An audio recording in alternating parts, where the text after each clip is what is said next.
Good afternoon, guys. How's everyone doing this Tuesday afternoon? I hope everyone's doing really, really well. I hope you're all in the best space you could possibly be. I hope you're even in the best place. And I hope you're being the best version of yourself you could possibly be. I hope you've got good health, good wealth, and I hope you're just generally being lucky in life. I really do. Welcome to my channel, guys. Joey Barnett TV. I really do appreciate all the new subscribers what I've just landed onto my channel. And I've always said from day one, slowly but surely wins the race for me. I'm in it for the duration. I'm not in it just for, to be the number one podcaster or to outdo anyone. I'm here just for, to tell my stories, mainly, to be totally honest with you, to share my experiences, good and bad.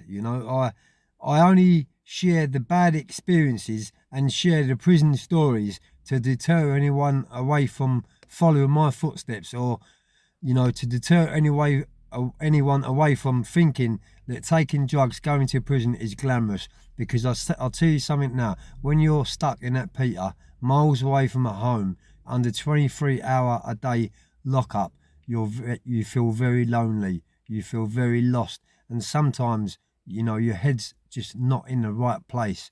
There's so many what have took their life down to not being able to cope with long sentences.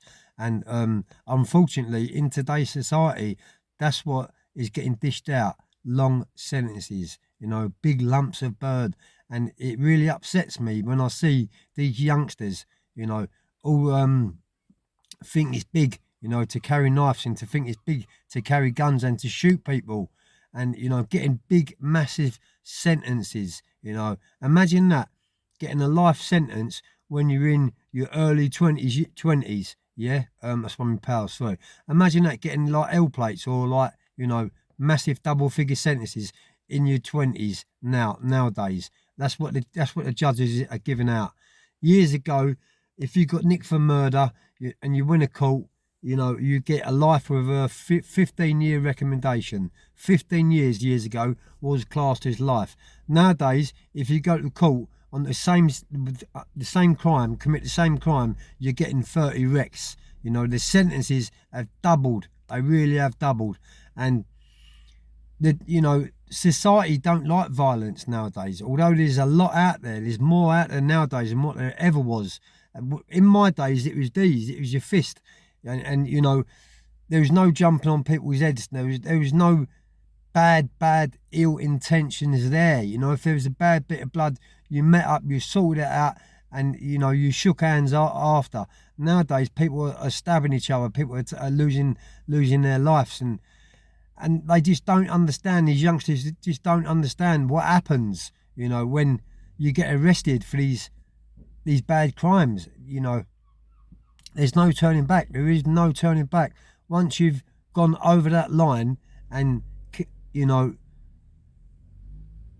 I just can't stress it enough, guys. Once you've gone over that line to carry a knife, you think it's big to carry a knife, and you pull that knife out, it just takes just a once, and that's it. You could take someone's life, and you're never, ever going to see daylight again. What a complete and utter waste of a lifetime. Now, looking back on my past, I think to myself, wow, man, wow. How am I? It has given me PTSD.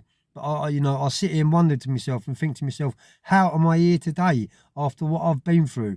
Spending near on 3 decades in prisons, going to prison at the age of 14, and didn't stop going to prison until I was at the age of 42. Getting numerous prison sentences, big ones too. Not small ones. I was getting carpet 3 years. I was getting chings 5 years. And then I was getting 12 years. Big sentences. There was little sentences in between. Yeah, there was. But yeah, man, I'm just so grateful that I'm here today. And what I'm saying to you guys, if there's any youngsters watching my channel, I am the minority. People like me, old school, from back in the day, what are here now to tell the tales. We are the minority. I've lost so many friends along the way, down to suicide, drug addiction, doing life sentences.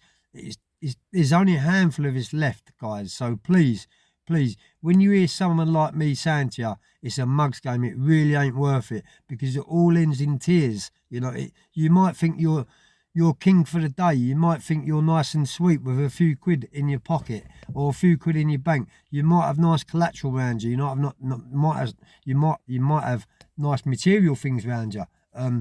You know, but you got to stop. You really have got. You got to draw a line in the sand and stop, because you're not going to hit that jackpot. Everyone goes into crime. Even me as an ex-armed robber, I always thought one day I'd hit the jackpot and I'd retire. I wouldn't have to go out across the pavement no more. But that day didn't come. You know, what did come is a lengthy prison sentence. And, you know, them days, I actually served 8 years, 9 months on one hit on that 12-year sentence. I was under the old rules, the old school rules, not where it gets cut in half. And then I got out, and I was only out for 18. No, not even that. Not even about 12 months, 13 months I was out for. And then I got recalled for having a fight in a pub, and they just didn't let me back out again. They did not let me back out again. So I had to finish the whole 12 years and the 3 years what I got for the original recall. But yeah, that's what I'm saying. I'm a minority, guys. I really am. Anyway, I'm going to have a little chat with you now about Belmarsh, about Charlie Kray and David Frazer, because I've said to you that I'll be doing quite a few parts on this. Sorry, my phone just went. So yeah, when I was in Belmarsh with Charlie Kray and all the other chaps what I mentioned, there's so many chaps what I was in there with, I've lost count. But when I was in there, I didn't go in there as an escapee. I went in there as an ACAT, so I was on the book, what you call on the book. And I escaped from court, from in a London Crown Court. I jumped the dock with Security Court as a Category A prisoner. I was one of the first to ever jump the dock and escape out of in a London Crown Court in 1999, and got onto Borough High Street at the front. Got caught down at the Elephant and Castle roundabout. That's another story, but it is on my channel. So when I went back, to Belmarsh, I went back in stripes or in patches, E-man suit, yellow and green. Yeah, I had to take me ovals off every night, throw them over the landing, go in the cell bollock naked, just with a pair of boxers. I had to move cell every 3 weeks because they thought I was burrowing holes in the wall. You know, yeah, right. In a double A cat, Nick Belmarsh, like you're gonna do that, you know. But they took it to extreme. They really did. And on the wing, actually on House Block 4, it's cameraed up. It's CCTV up to the eyeballs. It really is. And because Charlie Kray, I was a live wire. I was literally a live wire. And I was running about with Yammy. Yes, I was in there. You know, he wasn't... Yammy wasn't... How can I say it? Yammy wasn't the type to... Yammy wasn't the type to say no to. So basically, if Yammy knew you had something, yeah, but you know, you might go on a visit, or you might have been given it by one of the other inmates. If Yammy knew you had something, yeah, you know, you'd have to part up to Yammy. And what Yammy would do is sometimes he'd bring me in and call me in. And, you know, two of us, you can imagine it, we was an handful. And, you know, we was getting parcels, we was taking people's parcels off of them in Belmarsh, me and Yammy together. So yeah, there's another fella in there, another naughty fella, a live wire like me and Yammy, called Gary Staggs. That's him, Gary Staggs. He comes from Angel. He comes from the Angel, and he was a prolific armed robber too. And yeah, there was other chaps in there, Franny Pope, Charlie Tozer, Noel Razor Smith. There's so many of us in there. But Charlie Kray really took a liking to me because you know, I weren't having no bollocks from no one. And I was only 28, 29 years of age at this time. So, and, you know, he knew that I had links, and he knew that I knew his brother Reggie. So he took me on as one of his own type of thing, like family, one of them ones. If you didn't know Charlie in Belmarsh and you went up to him, he was approachable, he would talk to you, but there's only so much what he'd say, you know. One of them ones. But where I knew Reggie, and also Charlie knew I had links, you know, the same links as him, and he also knew I was an old school blagger. He loved me to bits. He literally loved me to bits.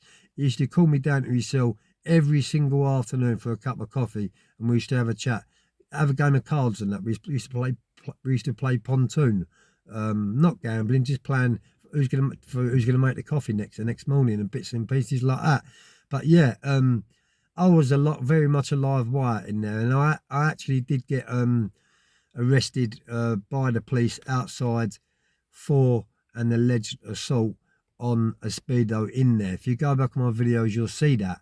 And that was just giving me brownie points at that time.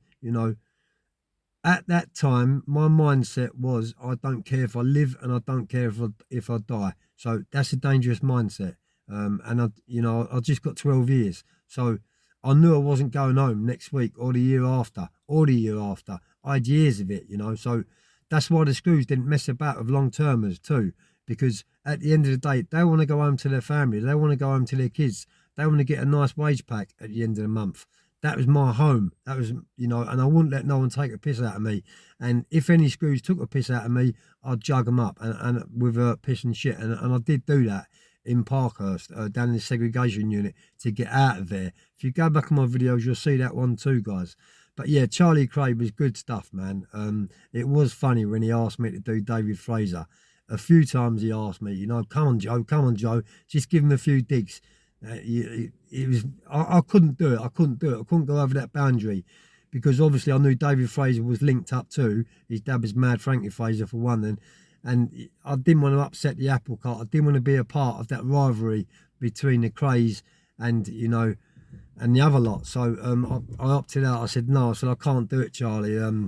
Sorry, mate. But if it was anyone else and it weren't someone with such a big name, then yeah, I certainly would have done it. But ain't it mad, all them years later, this rivalry between the Krays, the Richardsons, and Franky Frazer was their henchman. That went on from the 1950s, the 1960s, and now I'm talking about 1999 in Belmarsh, and there's still rivalry there. I couldn't believe it. No one could believe it, because me and Charlie Krays was in there already.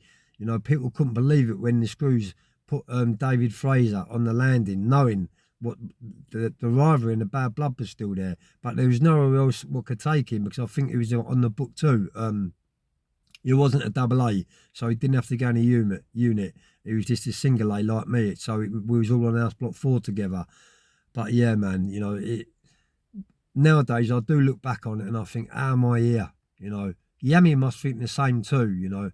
How are we here to tell these tales with a good head on our shoulders and, a bright future? Anyway, guys, I hope you enjoy my content, man. I'll be back at you in a bit. Have a good one.